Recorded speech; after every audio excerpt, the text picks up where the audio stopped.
না, এর চেয়ে ভালো সুযোগ আর কোনো। বিশ্বকাপের সেমিফাইনাল খেলতে ভালো শুরুর বিকল্প ছিল না বাংলাদেশের সামনে।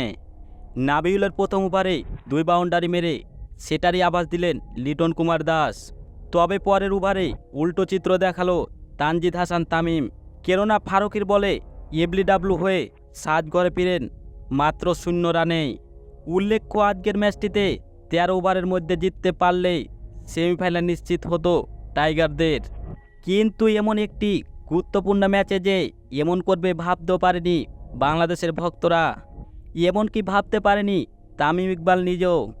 আর তাই টাইগার ব্যাটম্যানদের এমন ধরাশয়ী ব্যাটিং দেখে তামিম ইকবাল বলেন, আজকের ম্যাচটাতে ভালো করে খেলা উচিত ছিল টাইগারদের, কিন্তু তারা যা খেলেছে তাতে হতাশা হওয়া ছাড়া আর কোনো উপায় নেই।